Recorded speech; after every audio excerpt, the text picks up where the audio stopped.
नमस्कार दोस्तों, मेरा नाम निरंजन है। स्वागत करता हूँ आपके अपने YouTube चैनल पर। दोस्तों, आज हम 17वां उपराष्ट्रपति चुनाव के बारे में जानेंगे। जैसा कि आप जानते हैं कि 9 सितंबर को जो है 17वां उपराष्ट्रपति चुनाव होना है और इस 17वां उपराष्ट्रपति चुनाव के द्वारा ही हमें देश का 15वां उपराष्ट्रपति मिलने वाला है। ध्यान रखेंगे, जो उपराष्ट्रपति हमें जो प्राप्त होगा वो 15वां नंबर का होगा, लेकिन जो चुनाव है ये 17वां नंबर का है। ठीक है, याद रखेंगे। तो ये 17वां उपराष्ट्रपति चुनाव है जिसमें हमें 15वां उपराष्ट्रपति के तौर पे नया चेहरा देखने को मिलने वाला है। आपको बता दूं कि जो 14वां उपराष्ट्रपति है वो थे जगदीप धनखड़। तो जगदीप धनखड़ जो है 14वां उपराष्ट्रपति थे, जिन्होंने स्वास्थ्य संबंधी कारणों का हवाला देते हुए अपने पद से त्यागपत्र दे दिए हैं। ठीक है, और इन्हीं कारण जो है 17वां उपराष्ट्रपति चुनाव कराया जा रहा है। तो चलिए जल्दी से आप मुझे कमेंट करके बताइए कि 17वां उपराष्ट्रपति चुनाव का जो चुनाव कराने की जिम्मेदारी है वो किनके द्वारा है। ठीक है, तो ये चुनाव किनके द्वारा कराया जा रहा है।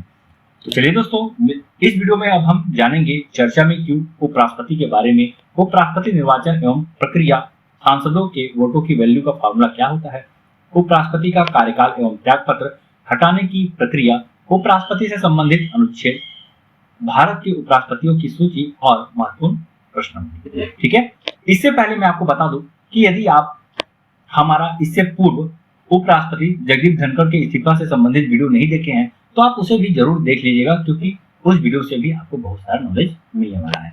तो चलिए बिना विलंब किए वीडियो शुरू करते हैं। और दोस्तों, यदि आपको वीडियो पसंद आ गया तो वीडियो को जरूर लाइक कर दीजिएगा और चैनल पे नए हैं तो चैनल को सब्सक्राइब करना बिल्कुल मत भूलिएगा।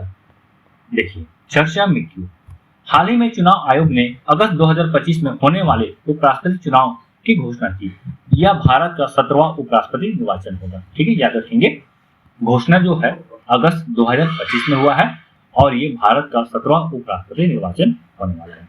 ठीक है, जैसे कि मैंने आपको बताया कि भारत के 14वें उपराष्ट्रपति जगदीप धनखड़ ने स्वास्थ्य संबंधी चिंताओं का हवाला देते हुए 21 जुलाई 2025 को तत्काल प्रभाव से अपने पद से इस्तीफा दे दिया, जिसे राष्ट्रपति द्रौपदी मुर्मू के द्वारा जो है 22 जुलाई को स्वीकार कर लिया गया। ठीक है, याद रखेंगे। तो इन्हीं कारण जो है चुनाव आयोग के द्वारा 17वां उपराष्ट्रपति चुनाव के द्वारा जो है अपना नया उपराष्ट्रपति चुनने वाले हैं। ठीक है, याद रखिएगा। देखिए, इस वीडियो में क्या क्या देखने वाले हैं मैंने तो आपको पहले ही बता दिया। तो चर्चा में क्यों हमने कवर कर लिया। अब हम उपराष्ट्रपति के बारे में जानेंगे, इसके अवधि और त्यागपत्र के बारे में जानेंगे और चुनाव की क्या क्या प्रक्रिया है इनके बारे में भी हम इस वीडियो में देखने वाले हैं। तो वीडियो पूरा देखिएगा दोस्तों, वीडियो आपके लिए बहुत ही यूजफुल होने वाला है। देखिए, अगर हम फैक्ट की बात करते हैं तो देखिए 17वां उपराष्ट्रपति चुनाव जो कि 9 सितंबर 2025 को होने वाला है, इसी दिन हमें परिणाम भी देखने को मिल जाएगा और 9 सितंबर 2025 को हमें देश का 15वां उपराष्ट्रपति मिल जाएगा। यदि हम भारत के 14वें उपराष्ट्रपति की बात करते हैं तो श्री जगदीप धनखड़ जी हैं, जो कि 21 जुलाई को जो है अपने पद से त्यागपत्र दे दिए हैं। ठीक है, यदि एग्जाम में पूछा जाए कि चुनाव की अधिसूचना की तिथि कब जारी की गई तो 7 अगस्त 2025। तो 7 अगस्त 2025 को जो है चुनाव अधिसूचना जारी की गई है, इसके द्वारा तो चुनाव आयोग के द्वारा। यदि हम उपराष्ट्रपति निर्वाचन की प्रक्रिया की बात करते हैं, देखिए कई बार प्रक्रिया जो है बहुत इंपॉर्टेंट होता है और उपराष्ट्रपति निर्वाचन प्रक्रिया की बात करते हैं तो इनका जो निर्वाचन प्रक्रिया जो है ये राष्ट्रपति के समान ही होता है। ठीक है, तो राष्ट्रपति के समान होता है और इनका प्रक्रिया क्या है, एकल संक्रमणी मत पद्धति द्वारा अनुपातिक प्रतिनिधित्व प्रणाली के अनुसार। ठीक है, ये क्या होता है इसके बारे में हम आगे जानेंगे, बहुत ही ज्यादा डिटेल्स से जानेंगे। ठीक, चलिए 17वां उपराष्ट्रपति चुनाव। तो 17वां उपराष्ट्रपति चुनाव में मैदान में केवल 2 उम्मीदवार खड़े हैं, एक एनडीए की तरफ से और दूसरा जो है विपक्ष पार्टी के तरफ से। ठीक है, याद रखेंगे। तो सत्ता पक्ष और विपक्ष दोनों के तरफ से जो है कैंडिडेट को उतारा गया है, जिनमें से एनडीए के द्वारा जो है, यानी कि मुख्य रूप से बात करें भाजपा के द्वारा जो है सीपी राधाकृष्णन को उपराष्ट्रपति के पद के लिए चुना गया है, जबकि विपक्षी के द्वारा जो है सुप्रीम कोर्ट के पूर्व न्यायाधीश बी सुदर्शन रेड्डी को जो है मैदान में उतारा है। तो आप देख सकते हैं ये जो है सीपी राधाकृष्णन है और ये जो है बी सुदर्शन रेड्डी है। ठीक, चलिए आगे देखते हैं। अब हम इन दोनों के बारे से जान लेते हैं क्योंकि बहुत ही जरूरी है इन्हीं दोनों में से किसी एक के बारे में हम आगे पढ़ने वाले हैं और यहाँ से क्वेश्चन एक बार जरूर आएगा। देखिए क्वेश्चन दो तरीके से आ सकता है। तो इनमें से जो भी उपराष्ट्रपति बनेंगे वो देश के 15 उपराष्ट्रपति बनेंगे, ये तो आपको जानना बहुत ही जरूरी है। और यहाँ से क्वेश्चन आएगा कि 15 उपराष्ट्रपति कौन है। तो देखिए इनमें से जो भी चुनाव जीतेगा वो उपराष्ट्रपति बनेंगे। ठीक है, तो देखिए सबसे पहले हम जानते हैं वी सुदर्शन रेड्डी के बारे में। तो वी सुदर्शन रेड्डी जो है ये रिटायर्ड जस्टिस है। इनका जन्म जो है 8 जुलाई 1946 को होता है। ये आंध्र प्रदेश के रंगारेड्डी जिला के निवासी हैं। 1971 में वकील के रूप में करियर का शुरुआत किया इन्होंने। BA LLB की पढ़ाई की है। 2 मई 1995 को आंध्र प्रदेश हाई कोर्ट का जज बने। ठीक, याद रखेंगे। 5 दिसंबर 2005 को गुवाहाटी हाई कोर्ट के मुख्य न्यायाधीश बने हैं। 2007 में सुप्रीम कोर्ट के जज बने। 2011 में रिटायरमेंट लिए। ठीक है, इनका रिटायरमेंट कब हो गया? तो 2011 में इनका रिटायरमेंट हो गया। और बहुत ही इंपॉर्टेंट है कि गोवा के पहले लोकायुक्त के रूप में इन्होंने कार्य भी किया। देखिए वैसे क्या होता है आपको बता दूं कि जो उपराष्ट्रपति कैंडिडेट है तो सत्ता में जिनका ज्यादा प्रभुत्व है, लोकसभा राज्यसभा में जिनका ज्यादा सांसद है, सदस्य है, तो उन्हीं का जो है उपराष्ट्रपति निर्वाचित होता है। तो बहुत ही श्योरली 100% मैं बोल सकता हूँ कि CP राधाकृष्णन जो है हमारे आगामी उपराष्ट्रपति होने वाले हैं। तो इसे आप बहुत ही अच्छे से पढ़ लीजिए। देखिए यदि हम बात करते हैं इनके जन्म का, तो इनका जन्म जो है तमिलनाडु के तिरुपुर में होता है। ये जो है RSS के स्वयंसेवक रहे हैं। 1974 में भारतीय जनसंघ की राज्य कार्यकारिणी के सदस्य बने। 1996 में भाजपा की तमिलनाडु इकाई में सचिव बने। 1998 में पहली बार तमिलनाडु के कोयम्बटूर लोकसभा सीट से सांसद बने। याद रखेंगे पहली बार सांसद कब बने हैं? तो 1998 में। किस क्षेत्र से? तो कोयम्बटूर क्षेत्र से। 2004 से 2007 के बीच तमिलनाडु भाजपा के प्रदेश अध्यक्ष भी रहे हैं। 2020 से 2022 के बीच केरल के भाजपा के प्रभारी रहे हैं। 2023 में झारखंड के राज्यपाल बने। पदभार संभालते ही पहले 4 महीने में सभी 24 जिलों का दौरा किया। याद रखेंगे जो CP राधाकृष्णन है ये झारखंड के राज्यपाल भी हैं, रह चुके हैं, साथ ही साथ महाराष्ट्र के राज्यपाल भी है। वर्तमान में ये जो है 2024 यदि हम बात करते हैं तो वर्तमान में जो है राज्यपाल है महाराष्ट्र के। तो ये था वी सुदर्शन रेड्डी और CP राधाकृष्णन के बारे में जिन्हें आपको जानना बहुत ही जरूरी है। चलिए आगे बढ़ते हैं। देखिए यदि हम उपराष्ट्रपति के बारे में बात करते हैं तो उपराष्ट्रपति जो है एक संवैधानिक पद है। इसका मतलब ये है कि उपराष्ट्रपति का जो वर्णन है संविधान में हमें देखने को मिलता है। तो संविधान में हमें अनुच्छेद 63 से अनुच्छेद 71 तक जो है इनके बारे में हमें जानने को मिलता है, जिसके बारे में हम आगे डिस्कस करेंगे। फिलहाल उपराष्ट्रपति का पद जो है संविधान के अनुच्छेद 63 में बताया गया है, जिसमें यह कहा गया है कि भारत के एक उपराष्ट्रपति होगा। ठीक, वही अनुच्छेद 64 की बात करते हैं तो अनुच्छेद 64 में यह कहा गया है कि उपराष्ट्रपति जो है राज्यसभा के पदेन सभापति होंगे। तो पदेन सभापति होंगे, ये कौन से अनुच्छेद में है? तो अनुच्छेद 64 में है। ठीक, उपराष्ट्रपति जो है देश का दूसरा सर्वोच्च पद होता है, संवैधानिक पद है, याद रखिएगा, बहुत ही महत्वपूर्ण पद है ये। पहले स्थान पर हम बात करते हैं तो पहले स्थान पर जो है राष्ट्रपति आते हैं। ठीक, और दूसरे स्थान पर जो है उपराष्ट्रपति आते हैं। ठीक है, जैसे मैंने आपको बताया कि आधिकारिक क्रम में उसका पद जो है यानी कि उपराष्ट्रपति का पद जो है राष्ट्रपति के बाद आता है। चलिए अब हम इसके निर्वाचन के बारे में जानेंगे। जैसे कि आप जानते हैं कि 9 सितंबर को जो है निर्वाचन होना है। तो निर्वाचन क्या होता है, कैसे होता है, किस तरीके से होता है, इसकी क्या विधि है, ये सारा का सारा चीजें हम यहाँ पे देखने वाले हैं। ठीक है, तो देखिए राष्ट्रपति की तरह जो है उपराष्ट्रपति का चुनाव होता है। ठीक, जो कि अप्रत्यक्ष होता है। ठीक है, अप्रत्यक्ष चुनाव का मतलब ये होता है कि जनता के द्वारा सीधे इसे चुना नहीं जाता है। यदि हम बात करते हैं जनता के द्वारा सीधा चुने जाने वाले पद का, तो इसमें है लोकसभा के सांसद। याद रखेंगे लोकसभा के सांसद जो है जनता के द्वारा सीधे चुने जाते हैं। ठीक, दूसरा विधानसभा के जो विधायक लोग होते हैं उसका भी चुनाव जो है प्रत्यक्ष होता है जनता के द्वारा। लेकिन राष्ट्रपति उपराष्ट्रपति का जो चुनाव जो है जनता के द्वारा नहीं होता है, इसलिए इसे अप्रत्यक्ष चुनाव कहा जाता है। ठीक, तो इसका जो चुनाव होता है कैसे होता है? तो देखिए इनका जो चुनाव होता है संसद के दोनों सदनों के सदस्यों के निर्वाचक मंडल के द्वारा चुना जाता है। ठीक, याद रखेंगे यदि हम संसद की बात करते हैं, देखिए यदि हम संसद की बात करते हैं तो संसद में 3 अंग हमें देखने को मिलता है। एक होता है राष्ट्रपति, दूसरा लोकसभा और तीसरा जो है राज्यसभा।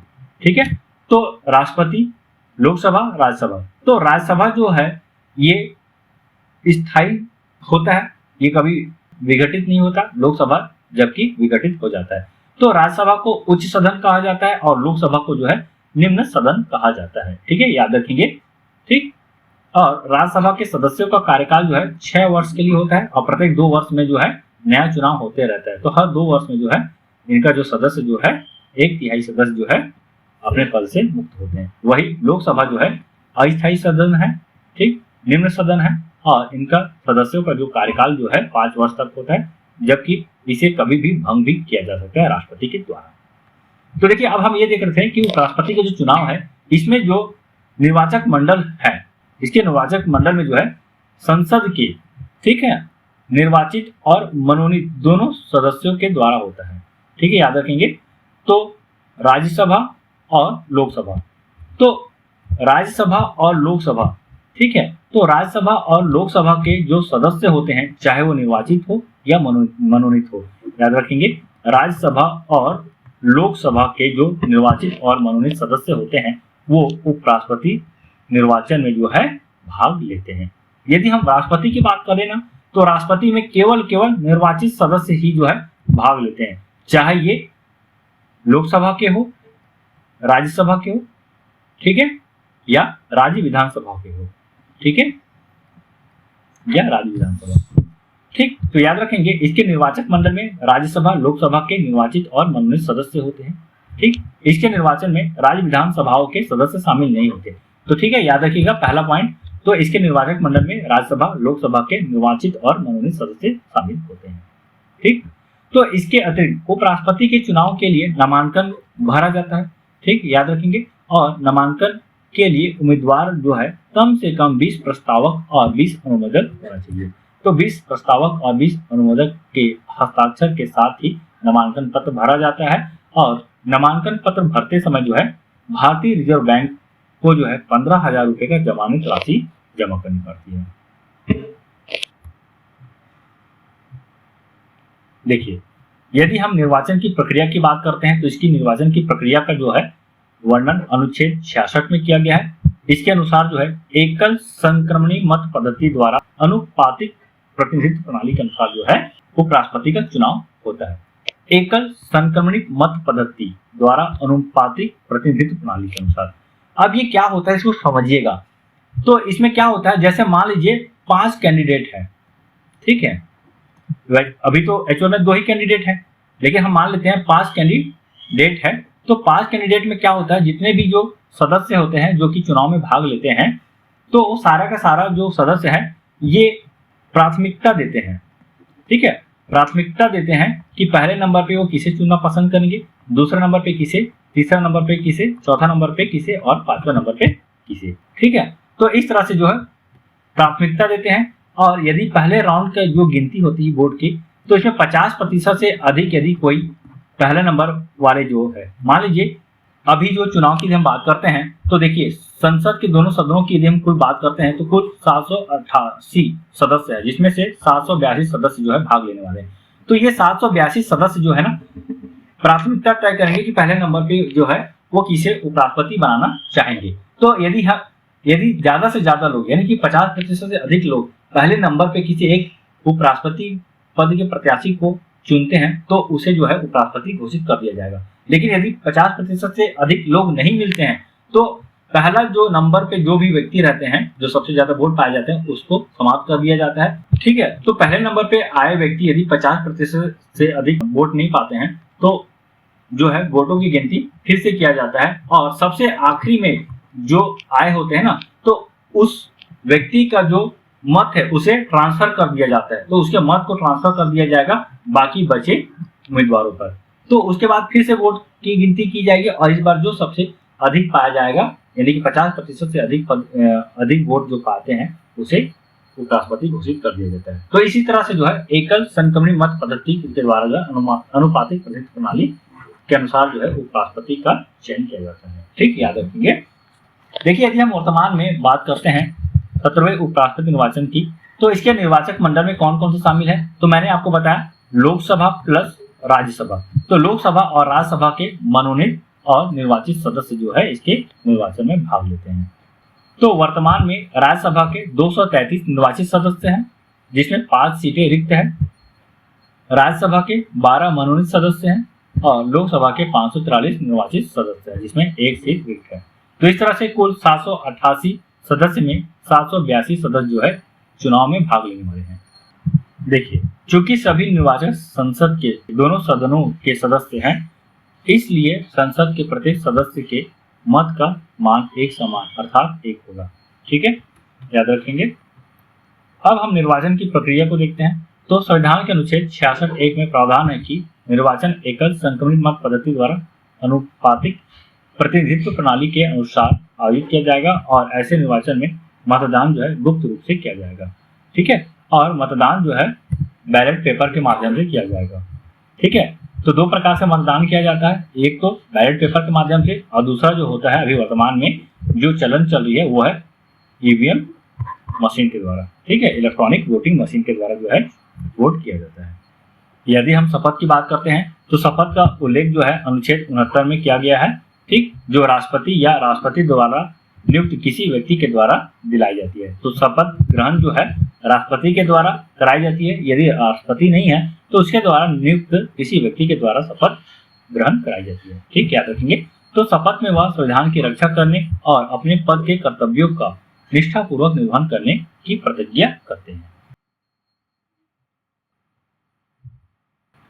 चलिए, अब हम ये देखते हैं कि संविधान के अनुच्छेद 324 के साथ पठित राष्ट्रपति और उपराष्ट्रपति निर्वाचन अधिनियम 1952 और राष्ट्रपति और उपराष्ट्रपति निर्वाचन नियम 1974 भारत निर्वाचन आयोग को भारत के राष्ट्रपति, भारत के उपराष्ट्रपति के पद हेतु निर्वाचन के संचालन का अधीक्षण, निर्देशन और नियंत्रण का अधिकार प्रदान करता है। ठीक है, याद रखेंगे। इसका मतलब ये है कि जो चुनाव आयोग है वो राष्ट्रपति या उपराष्ट्रपति के जो निर्वाचन है उसका संचालन का अधीक्षण, निर्देशन और नियंत्रण कर सकते हैं। ठीक है, याद रखेंगे अनुच्छेद 324 के अनुसार। और यह जो चुनाव हो रहा है ये राष्ट्रपति और उपराष्ट्रपति निर्वाचन अधिनियम 1952 और राष्ट्रपति और उपराष्ट्रपति निर्वाचन नियम 1974 के अंतर्गत हो रहा है। ठीक है, और इस नियम के तहत जो है निर्वाचन आयोग को यह सुनिश्चित करने का अधिदेश दिया गया है कि उपराष्ट्रपति के पद हेतु निर्वाचन संवैधानिक प्रावधानों और संगत कानूनों और नियमों के अनुसार होनी चाहिए। ठीक, और जो निर्वाचन है वो राष्ट्रपति और उपराष्ट्रपति निर्वाचन नियम 1974 के नियम 8 के अनुसार निर्वाचन के लिए मतदान जो है संसद भवन में आयोजित किया जाएगा। ठीक, और इस चीज को आप याद रख लीजिएगा कि जो निर्वाचन के लिए जो है किसी दल के द्वारा विहिप जारी नहीं किया जाता। ठीक है, तो किसी दल के द्वारा जो है विहिप जारी नहीं किया जा सकता है। इसका मतलब ये है कि किसी भी दल के जो सदस्य हैं वो किसी को भी अपना मत दे सकते हैं। चलिए, अब हम यहाँ पे जानते हैं उपराष्ट्रपति का कार्यकाल एवं त्यागपत्र के बारे में। देखिए, इनका त्यागपत्र और कार्यकाल का जो उल्लेख है अनुच्छेद 67 में यह कहा गया है कि उपराष्ट्रपति उस तारीख से 5 वर्ष की अवधि के लिए पद धारण करेंगे जिस तारीख को वे अपने पद का कार्यभार ग्रहण करेंगे। ठीक है, तो अनुच्छेद 67 में उनका कार्यकाल का वर्णन है कि वो जो है अपने 5 वर्ष के लिए जो है अपने पद ग्रहण करेंगे। अनुच्छेद 68(2) यह बोलता है कि यदि उसकी मृत्यु, त्यागपत्र या पद से हटाया जाता है तो उसकी पद को भरने के लिए क्या व्यवस्था किया जाएगा। ठीक, वही अनुच्छेद 67 का जो है उपराष्ट्रपति का जो है त्यागपत्र के बारे में वर्णन किया गया है। इसके अनुसार उपराष्ट्रपति जो है भारत के राष्ट्रपति को अपना त्यागपत्र देकर इस्तीफा दे सकता है। चलिए, अब वही हम बात करते हैं हटाने की प्रक्रिया। तो देखिए, हटाने की प्रक्रिया की बात करते हैं तो उससे पहले जो उपराष्ट्रपति का जो पद है ये 3 कारणों से जो है खाली होती है। पहला, कार्यकाल के दौरान उसकी मृत्यु हो जाए। दूसरा, वो इस्तीफा दे दे या उसे जो है पद से हटाया जाए। ठीक है, तो पद से यदि हटाया जाएगा तो कब हटाया जाएगा, तो जब वे संविधान का अतिक्रमण करते हैं या अपने पद का दुरुपयोग करते हैं, तो ऐसी स्थिति में जो है उसे पद से हटाया जाएगा। तो कैसे पद से हटाया जाएगा, तो ध्यान रखेंगे, तो पद से हटाने के लिए जो है एक संकल्प लाना पड़ता है। ठीक है, एक संकल्प लाना पड़ता है और संकल्प को लाने से पहले जो है 14 दिन पहले लिखित सूचना उपराष्ट्रपति को दिया जाता है जिसमें उसे हटाने का उद्देश्य स्पष्ट रूप से लिखा जाता है। ठीक है, कि ये कारण है जिसके कारण जो है हम आपको पद से हटा रहे हैं। ठीक है, याद रखिएगा। तो जो संकल्प लाया जाता है वो राज्यसभा द्वारा लाया जाता है और राज्यसभा में ही लाया जाता है, लोकसभा में नहीं लाया जाता। तो राज्यसभा में सर्वप्रथम लाया जाता है, फिर वहां से पारित हो जाता है ना, तब जाकर लोकसभा में भेजा जाता है, फिर लोकसभा के द्वारा भी पारित किया जाता है। लेकिन ध्यान रखेंगे, जो संकल्प लाया जाता है राज्यसभा में, तो उस संकल्प को जो है प्रभावी बहुमत के अनुसार ही पारित किया जाता है। इसका मतलब ये है कि जो राज्यसभा के कुल सदस्य है, तो कुल सदस्य का जो है 50% होना चाहिए। ठीक है, मान लीजिए आज उसे पद से हटाने के लिए वोटिंग किया जा रहा है, तो भले आज कितनों भी सदस्य आए, ठीक है, मान लीजिए सदस्य जितने भी आते हैं, जितने भी वोट देते हैं, उससे आधा से ज्यादा अगर वोट देते हैं, ठीक है, 50% से अधिक जो उपस्थित सदस्य है वोट दे रहे हैं, उससे तो उसे पद से हटाया जाए ऐसा जरूरी नहीं है। कुल सदस्य राज्यसभा में जितने भी सदस्य हैं उसका 50% से अधिक होना चाहिए। ठीक है, तभी जो है उसे पद से हटाया जा सकता है। ठीक है, और फिर इस संकल्प को जो है पारित करके जो है राज्यसभा के द्वारा लोकसभा में भेजा जाता है। लोकसभा जो है साधारण बहुमत से जो है संकल्प को पारित करते हैं। साधारण बहुमत मतलब उपस्थित सदस्यों को 50% से अधिक होना चाहिए। ठीक है, याद रखेंगे, बहुत ही इंपॉर्टेंट है। चलिए अब हम जानते हैं उपराष्ट्रपति से संबंधित महत्वपूर्ण अनुच्छेदों के बारे में। तो अनुच्छेद 63 भारत के उपराष्ट्रपति होगा। अनुच्छेद 64 उपराष्ट्रपति जो है राज्यसभा का पदेन सभापति होगा। अनुच्छेद 65 जो है उपराष्ट्रपति का आकस्मिक मृत्यु अथवा राष्ट्रपति की अनुपस्थिति में राष्ट्रपति के कर्तव्यों का निर्वहन के बारे में बताया गया है। अनुच्छेद 66 उपराष्ट्रपति का चुनाव। अनुच्छेद 67 उपराष्ट्रपति का कार्यकाल। अनुच्छेद 68 उपराष्ट्रपति कार्यालय की रिक्ति की पूर्ति के लिए चुनाव का समय निर्धारण तथा आकस्मिक रिक्ति को पूर्ति कर चुने गए व्यक्ति का कार्यकाल है। अनुच्छेद 69 उपराष्ट्रपति द्वारा शपथ ग्रहण। याद रखेंगे किसके द्वारा शपथ ग्रहण कराया जाता है, तो राष्ट्रपति के द्वारा जो है शपथ ग्रहण कराया जाता है। यदि राष्ट्रपति नहीं है तो उसके द्वारा नियुक्त कोई दूसरे व्यक्ति है। अनुच्छेद 70 अन्य आकस्मिकताओं में राष्ट्रपति के कर्तव्यों का निर्वहन। अनुच्छेद 73 उपराष्ट्रपति के चुनाव संबंधी अथवा उससे जुड़े मामले। तो इसके चुनाव संबंधी या उससे संबंधित जो भी मामला है वो मामला पूरा का पूरा जो है सुप्रीम कोर्ट के द्वारा ही सुनवाई किया जाएगा, ना कि किसी अन्य कोर्ट के द्वारा। चलिए अब हम यहाँ पे जानते हैं भारत के उपराष्ट्रपतियों के बारे में।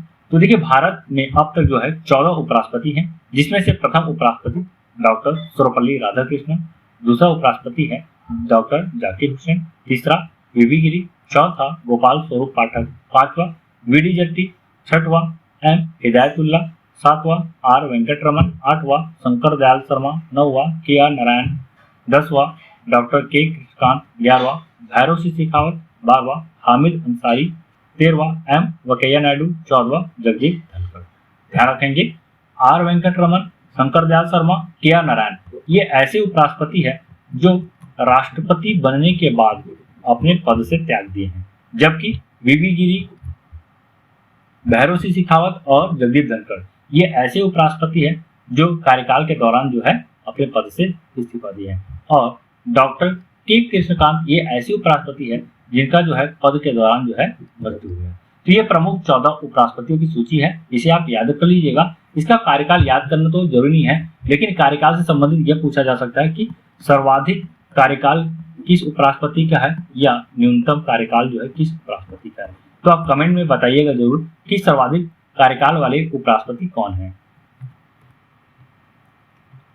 चलिए अब हम 17वां उपराष्ट्रपति चुनाव से संबंधित बहुत ही महत्वपूर्ण प्रश्नों को देखेंगे। ठीक, यह प्रश्न जो है आपके एग्जाम की दृष्टि से बहुत ही इंपॉर्टेंट है। ठीक है, आपके प्रैक्टिस के लिए यह क्वेश्चन को लाया गया है।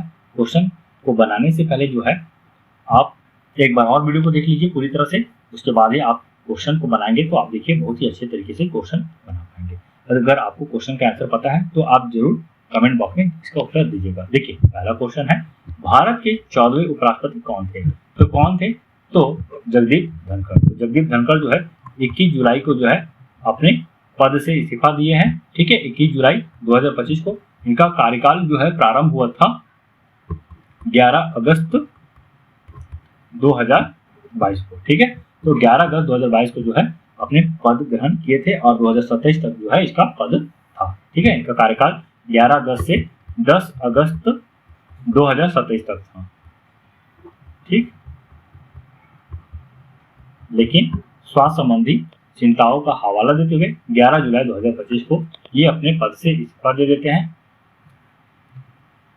चलिए अगला क्वेश्चन देखिए, निम्नलिखित में से कौन भारत के तीसरे ऐसे उपराष्ट्रपति हैं जिन्होंने कार्यकाल पूरा होने से पहले इस्तीफा दे दिया? तो इसका भी सही उत्तर हो जाएगा जगदीप धनखड़। अगला क्वेश्चन देखिए, भारत के संविधान में उपराष्ट्रपति का वर्णन किस अनुच्छेद में है? तो भारत के संविधान में उपराष्ट्रपति का वर्णन जो है अनुच्छेद 63 में है।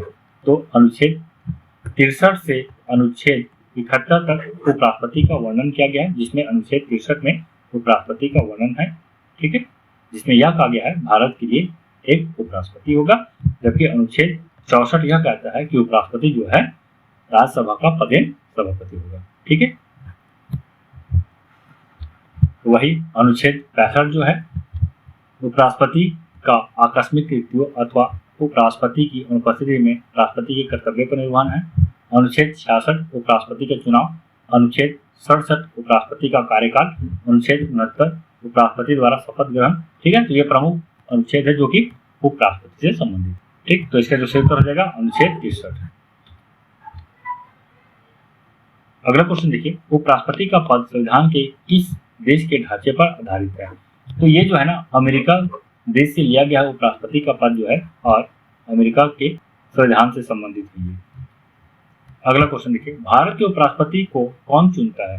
तो देखिए भारत के उपराष्ट्रपति को जो है ना संसद के सदस्य के द्वारा चुना जाता है। तो संसद के सदस्य में लोकसभा सदस्य और राज्यसभा के सदस्य के द्वारा जो है चुना जाता है। और लोकसभा राज्यसभा के जो सदस्य होते हैं ये या तो निर्वाचित सदस्य होते हैं या तो मनोनीत सदस्य होते हैं, ठीक है। और इस तरह हम यह कह सकते हैं इनका जो चुनाव है वो अप्रत्यक्ष रूप से होता है। अप्रत्यक्ष रूप से मतलब ये है जनता के द्वारा सीधे रूप से चुना नहीं जाता। अगला क्वेश्चन देखिए, उपराष्ट्रपति के चुनाव से संबंधित प्रावधान संविधान के किस अनुच्छेद में है?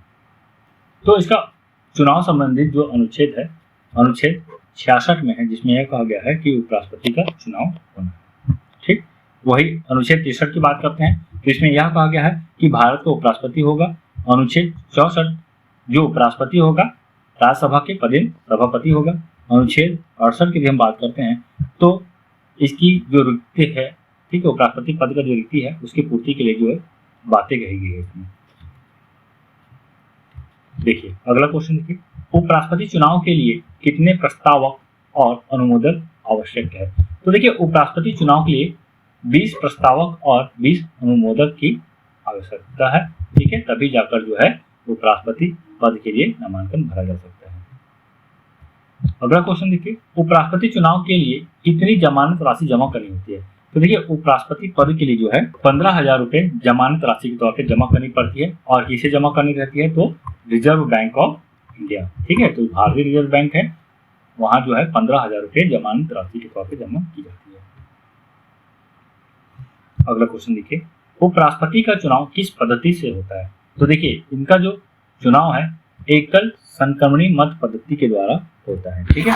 यदि हम डिटेल्स की बात करते हैं तो एकल संक्रमणी मत पद्धति द्वारा अनुपातिक प्रतिनिधित्व प्रणाली के अनुसार, ठीक है, जहाँ पे जो प्रत्याशी होते हैं उसे वरीयता क्रम के आधार पर रखा जाता है, ठीक है। और यदि वरीयता क्रम में प्रथम स्थान पर आने वाले जो कैंडिडेट है यदि 50% से अधिक वोट प्राप्त करते हैं तो उसे उपराष्ट्रपति घोषित कर दिया जाता है, और नहीं तो फिर जो सबसे आखिरी के जो वोट पाए होते हैं, जो सबसे कम वोट पाए होते हैं, उसे जो है उसका वोट को दूसरे कैंडिडेट में ट्रांसफर कर दिया जाता है और फिर देखा जाता है कि 50% से अधिक जो है किसे वोट प्राप्त हुआ है।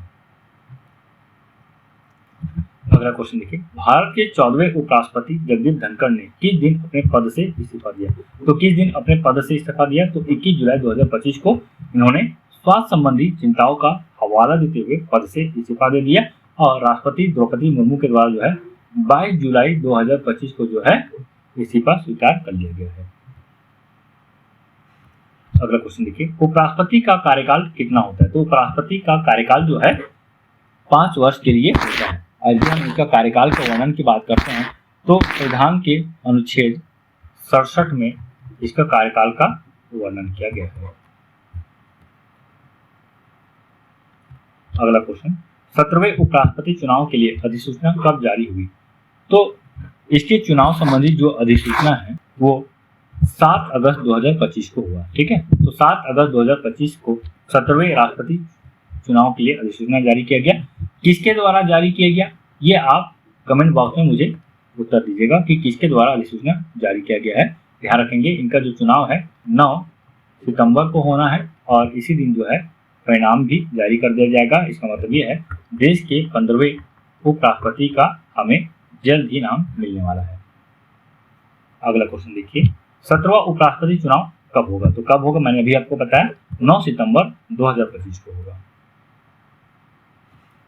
देखिए दोस्तों, यदि आपको इसका उत्तर पता है तो आप जरूर वीडियो पॉज कीजिए और तुरंत इसका उत्तर दीजिए। ठीक है, इससे आपका जो है समझ और बेहतर हो पाएगा। उपराष्ट्रपति पद की रिक्ति होने पर चुनाव कितनी जल्दी कराया जाना चाहिए? तो कितनी जल्दी कराया जाना चाहिए? तो देखिए, इसके बारे में संविधान में कहीं नहीं कहा गया है कि इस समय तक जो है चुनाव कर दिया जाना चाहिए। इसमें बस यही कहा गया है यथाशीघ्र चुनाव करा लिया जाना चाहिए।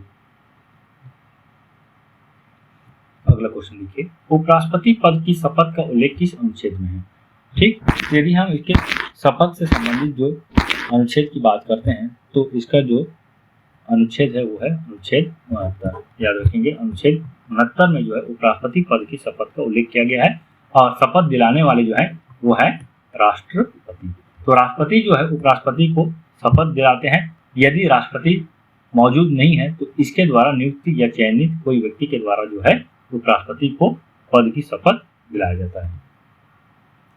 अगला क्वेश्चन देखिए, उपराष्ट्रपति की अनुपस्थिति में राष्ट्रपति के कर्तव्यों को निभाने का प्रावधान किस अनुच्छेद में? याद रखेंगे, यहाँ पे उपराष्ट्रपति होगा। यदि उपराष्ट्रपति अनुपस्थित है तो उपराष्ट्रपति के कर्तव्यों को निभाने का जो प्रावधान जो है अनुच्छेद 65 में जो है इसका वर्णन है। ठीक है, अनुच्छेद 65 में यह कहा गया है कि उपराष्ट्रपति की आकस्मिक मृत्यु अथवा राष्ट्रपति की अनुपस्थिति में राष्ट्रपति के कर्तव्यों का निर्वहन कैसे किया जाएगा। ठीक है, याद रखेंगे। अगला क्वेश्चन देखिए, कौन से अनुच्छेद में उपराष्ट्रपति चुनाव से संबंधित विवादों का समाधान उल्लेखित है? तो देखिए, उपराष्ट्रपति चुनाव से संबंधित जो भी विवाद होगा इस विवाद का निपटारा जो है सुप्रीम कोर्ट के द्वारा ही किया जाएगा। ठीक है, ना कि किसी और अन्य कोर्ट या फिर किसी संस्था के द्वारा। ठीक है, तो विवाद चुनाव संबंधित विवाद का निपटारा जो है सुप्रीम कोर्ट में होगा और यह जो है संविधान के अनुच्छेद 71 में जो है इसका वर्णन किया गया है। ठीक, अगला क्वेश्चन देखिए, उपराष्ट्रपति निर्वाचक मंडल में निम्नलिखित सदस्य शामिल होते हैं।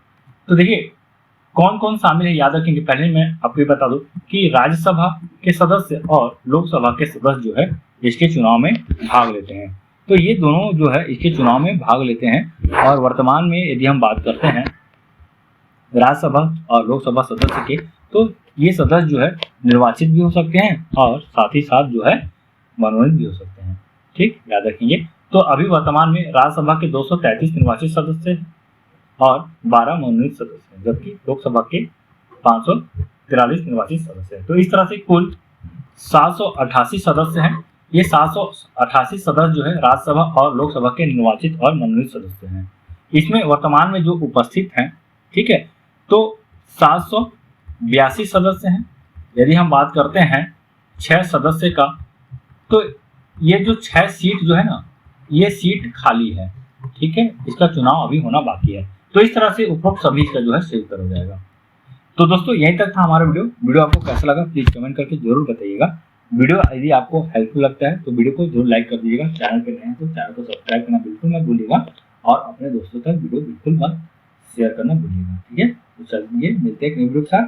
तब तक के लिए बाय बाय, मस्त रहिए, मस्त पढ़िए, धन्यवाद।